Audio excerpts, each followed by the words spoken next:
강경화 후보가 처음 이제 부동산 관련 네. 또는 뭐 자녀의 위장 전입 관련 위장 전입. 논란이 있었을 때 첫 번째 여론조사 결과는 부정적인 여론이 더 높았어요.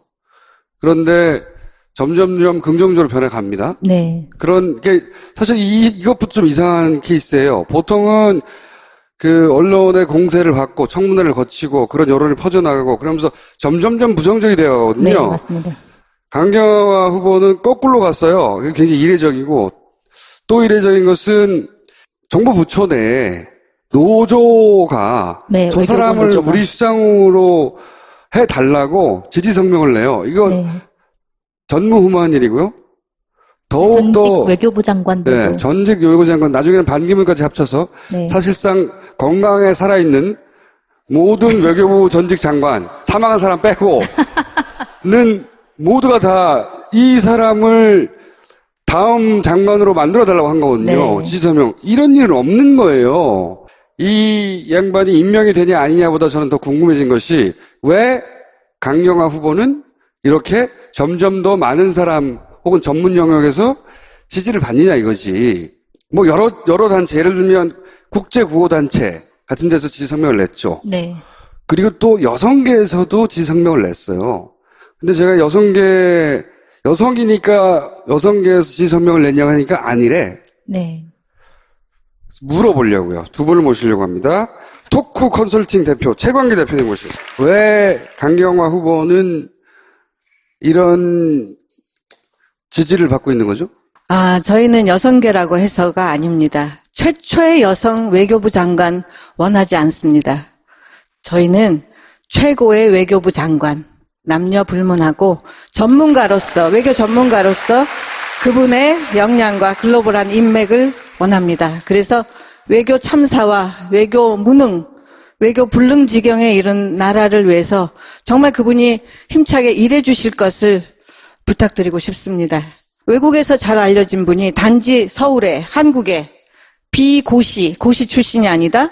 비서울대, 서울대 출신이 아니다. 학연, 지연, 위에 아래 선배들이 끌어주거나 이렇게 언론의 집중포화와 어떤 청문회에서 그런 질의를 당하고 할 때 누가 편들어주는 사람이 없는.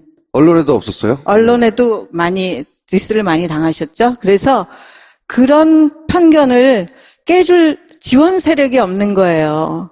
그럼 혹시 그런 이유는 아세요? 왜 외교부에서 네. 그렇게 당했던 후보들은 많은데 왜 외교부는 태어나냐 이거예요. 저는 그리고 외교부 노조가 태어나는 것도 신기했는데 외교부 장관 정말 신기하죠, 태어나는 건 그거요. 진짜 신기했거든요. 이거 따로 알아봐야 되겠다. 그러니까 저희 민주당과 가까운 장관들만 그러신 게 아니라 이명박 정부 하에 있던 공노명 씨라는 그렇죠. 외교부 장관, 또 까칠해 하셨던 그 송민순 외교부 장관도 지지하셨고 정말 거동이 되실 만한 분이 10분. 왜 그랬냐고, 왜 그랬냐면요. 네. 외교부 안에 자기들도 느끼셨을 거예요.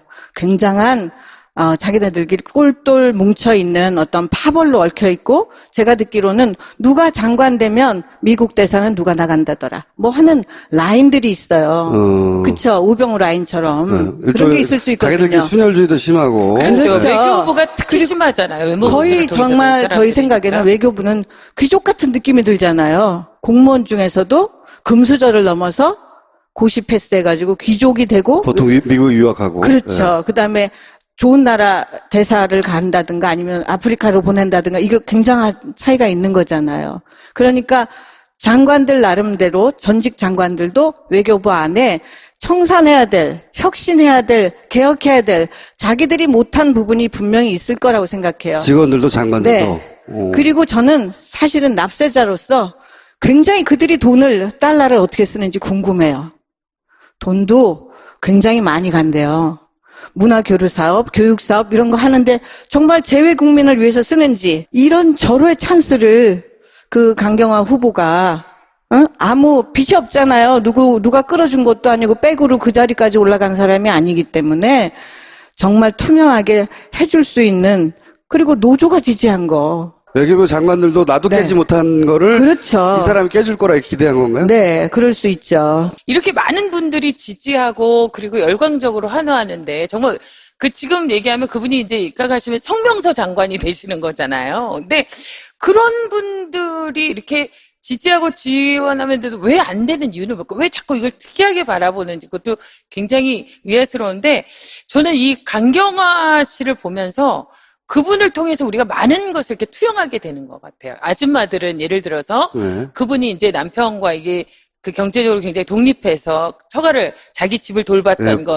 부모님의 예, 부부- 빚이 있고 그래가지고 그렇죠. 그 자기 결혼 집을 돌봤던 초기부터 거. 예. 그 가게를 분리했고 남편은 그렇죠. 남편의 경제권, 그렇죠. 아내는 아내의 권의 경제를 따로 유지했다고. 여러 우리 사회에서 그동안 이렇게 소외되었던 많은 사람들, 뭔가 그리고 자기가 자기 목소리를 내고 싶었던 사람들이 강경화라는 사람을 통해서 이렇게 투영이 되는 것 같아요. 그러니까 외교부 안에서도 외교부에 외무고시를 치르고 올라갔던 엘리트들이 지지하는 게 아니거든요. 그러니까 그 비고시 출신들, 그 안에서도 서론받고 인정받지 못했지만 꿋꿋하게 자기 일을 해왔던 그런 묵직한 공무원들이 그분을 지지하는 거고, 여성들도 마찬가지고, 여성뿐만 아니라 남성들도 우리 사회 이렇게 비주류들의 움직임들이 굉장히 크게 나타나는 그러니까 거예요. 강경화가 상징하는 게 자기 힘으로 소위 말해서 유리천장을 돌파했고, 그런 와중에도 나라를 위해서 일할 수 있는 기회를 달라고 하는 그런 분들은 공익인간을 넘어서 진정한 홍익인간들이에요, 진짜. 강경화 후보자를 볼모로 삼고 지금 네. 행동을 하고 있잖아요. 강경화 후보자를 어떻게 약한 하느냐에 고리라고 본 따라 거죠. 예. 네, 어떻게 하냐에 따라 우리가 김희수도 어떻게 해주고 뭐 여러 가지 조건을 이제 거는 것 중에 가장 큰 고리가 강경화 후보자인데. 강경화 후보자가 가장 약한 고리라고 생각하고 네. 무릎을 꿇리려고 하는 거죠. 그러니까 그게 왜 약한 고리라고 생각했을까? 하필이면 왜 강경화 후보자였을까라는 부분에 대해서는 좀 어떻게 보세요? 우리 사회가 갖고 있는 그 정말 특권 의식이죠. 서울대만이, 그쵸? 이 외무부라든지 이런 데가 고시 기수도 고시 따지잖아요. 기수로 따져야 되고 몇 그 안에서도 얼마나 이 패권식이 강한 거예요. 근데 그거를 넘어서는 저는 강경화 후보가 장관이 되고 나서 스타가 될 것 같다는 생각을 했거든요. 네. 사실은. 지금 야당은 약한 고리라고 생각하고 때리고 있는데 저는 스타가 될 거라고 생각했어요, 이 사람이. 어떤 면에서요? 그 사람이 가진 아우라가 있어요. 근데 그 아우라가 이제 이런 공격을 받으면서 상처를 입긴 했으나 그 상처를 입자 여러 사람이 나와서 도와주고 있잖아요? 막? 그거는 시켜서 되는 게 아니거든요. 아, 이게 중요하게 바라볼 인물이고 이 현상을 좀 이해해봐야 되겠다. 왜냐하면 저희가 외교 참사에 대한 상처가 굉장히 큽니다. 작년 7월에 사드 배치 결정이 났을 때 현 지금 장관으로 계신 분이 어디에 계셨습니까? 몰랐습니다. 모르고 어디 계셨습니다? 어디 계셨어요? 강남에, 맞습니다. 강남에 백화점에 바지 수선하고 뭐 새로 산다 어쩐다 비서까지 데리고 가셨어요. 그날이 평일날 오전이었습니다. 그 한일합의 이후에 얼마나 이 할머니들의 분노와 그렇죠. 그 치욕적인 역사가 할머니를 되살아나는지는 속이면서 했죠. 그렇죠. 네. 한 분 한 분 이 정부가 얼마나 위선적인 행동을 했는지. 예전에는 일본 정부하고 싸웠는데 그 이후부터 할머니들 우리 정부하고 싸웠어요. 그렇죠. 우리 정부가 할머니들을 속이고. 그러니까 지금 사실은 제일 긴장하고 있는 거는 옆에 일본이 일본이죠. 엄청 긴장하고 있잖아요. 이분이 이제 장관이 됐을 때 어떻게 될까라는 게 예상이 되니까. 그건 제가 일본에 계신 그 분들하고 인터뷰를 해보니까 이런 게 있어요. 그 강경화 후보를 반대한다고 말을 못합니다. 다른 나라의 장관이니까요. 그런데 강경화 후보가 외교부 장관이 되었을 때 자기들이 위안부 문제를 놓고 국제적으로 상대해야 되잖아요. 그런데 국제적으로 상대할 때 굉장히 껄끄럽고 이 막강한 상대라고 하는 생각이 있어서 강경화 후보가 되지 않았으면 좋겠다는 내심. 그렇죠. 거기도 외교부는 관료 사회거든요. 근데 강경화 후보는 관료 조직을 통해서 성장해서 배출한 인물이 아니잖아요. 그렇죠? 실제 유엔이라는 외교 무대에서 뛰면서 성장한 굉장히 실력이 있는 거예요. 말하자면 현장에서. 그것 때문에 그런데 위안부 문제는 정치적으로 풀리지가 않고 그 보편 인권의 문제로 그렇게 접근해서 풀어야 될 문제인데 거기 적합한 인사거든요. 그러니까 강적이 나타난 거죠. 정신대 그 대책협의회가 1992년에 만들어졌습니다. 그분들이 해방이 돼서 조국에 돌아와서 50년이 지나서 92년도에 만들어졌고 지금 1287번째 집회를 하고 계십니다. 제가 강경화 후보에 대해서 관심을 가진 또 하나의 포인트는 이런 얘기를 들은 적이 있어요. 이제 그 위안부 관련해서 미국의 정치인들이 움직인 적이 있어요. 네네. 생각해 보시면 근데 그렇게 움직였을 때는 미국에서 어떻게 접근했냐면 이거는 인권의 문제다. 그 착취의 문제고 그 보편적인 문제고 모든 사람들이 관심을 가져야 되는 문제다. 미국 정치인이 움직이는 거예요. 움직였는데 박근혜 정부에서는 이게 어떻게 바뀌었냐면 분쟁처럼 각각의 국가들이 그러니까 양국 사이에 갈등이 있고 분쟁이 있는 것처럼 만들어버린 거예요. 네. 그러면 미국 정치인들은 다른 나라 제3국익 사이에 분쟁이 있는데 끼어들고 싶어 하지 않거든요. 일본이 그렇게 만들었어요. 일본이 이것은 예를 들어 소녀상 같은 것을 가지고 분쟁이 있고 독도 문제로 분쟁으로 만들어온 프레임 전환에 성공한 거거든요. 우리 외교가 진 거죠. 그렇죠. 우리가 그것만 네. 졌어요, 진짜. 하는 건 많아, 지금. 그런데 네. 이거를 다시 뒤집어서 인권의 문제로 보편적인 인권의 문제로 국제사회에서 어필할 수 있는 실력과 경험을 가진 사람이 능력을 나타난 가진 거죠. 사람이 나타난 그래서 일본 쪽에서는 거꾸로 한다는 얘기를 들었는데 그건 이제 실력의 문제고 저는 이 한 여성이 가지고 있는 매력이 있다고 봐요, 저는. 네. 매력이 점점점 신드롬처럼 녹여버릴 거예요. 네. 정치적으로 중요한 인물이 되어 갈 것 같다는 생각을 하는 거예요, 제가. 굉장히 여성으로서 굉장히 높은 관료직에 있으면서 굉장히 상징적인 역할을 하게 되면 또 그만큼 여성들이 그만큼 기회가 많아지는 거거든요. 그걸 보고 자기 꿈을 꿀 수도 있는 거고. 그다음에 그렇기도 하고요. 네. 저는 잠재적인 대통령 후보군의 한 사람으로 성장하지 않을까. 벌써부터 박수.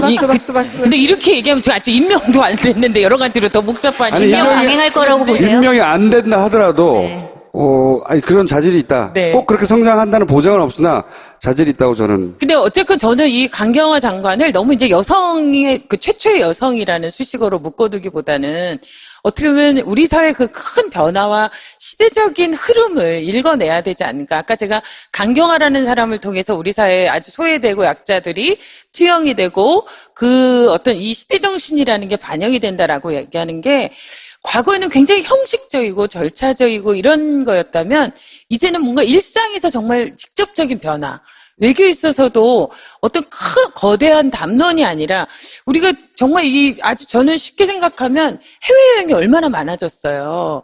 근데 이 외교부의 역할이라는 게 하나도 없어요. 무슨 문제가 생겨도 전화하면 지금 이 시간에 전화하실 전화 때입니까? 안 받아요. 이러고 그리고 내일 전화하십시오라고 하거나 언제나 그 급할 때 국가가 무엇인지 국가가 언제 있었나라고 그런 생각이 들었는데 강경화라는 사람이 한다면 뭔가 다른 변화, 다른 시도 그리고 우리에게 정말 이렇게 밀접한 어떤 것들이 달라질 거라는 믿음이 있어요. 아까 이재명 시장님도 얘기했는데 이번 정권이 갖는 이제 대통령의 섬세한 배려 뭐 이런 것처럼 사실 이제 가치는 우리가 이제 거대한 어떤 민주주의라는 것들이 이론적인 것들이 아니라 생활의 민주주의, 일상의 변화로 이게 좀 그 체득되는 그런 사회가 되었으면 좋겠는데 그걸 구체적으로 실현할 사람이 강경화 후보밖에 없다 저는 그렇게 생각을 해요. 우리 사회의 패러다임이 바뀌어가는데 그 상징적인 인물이 앞으로 되어갈 것 같다. 네네. 예.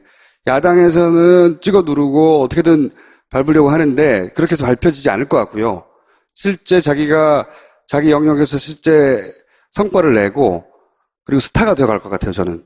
외교부 장관이 강경화 후보가 지명이 된다면 좀 안심하고 평화 체제를 구축하는데 큰 노력을 기울여 주실 수 있을 것 같아요. 이런 전문성과 자질을 갖춘 분이 좀 일을 할 수 있고 그분의 능력을 우리가 제대로 평가하면 되는 것 같아요. 그래서 얼마나 달라지는지는 보여주시겠죠. 강경화 후보의 첫 등장을 이렇게 반응하였다라고 제가 일단 기록을 남겨두려고 한 거였어요. 가라는 얘기죠, 지금. 네, 가세요, 이제. 드리고 싶습니다. 외국에서 잘 알려진 분이 단지 서울에, 한국에 비고시 출신이 아니다. 비서울대, 서울대 출신이 아니다. 학연, 지연, 위에 아래 선배들이 끌어주거나 이렇게 언론의 집중포화와 어떤 청문회에서 그런 질의를 당하고 할 때 누가 편들어주는 사람이 없는 언론에도 없었어요? 언론에도 디스를 많이 당하셨죠. 그래서 그런 편견을 깨줄 지원 세력이 없는 거예요.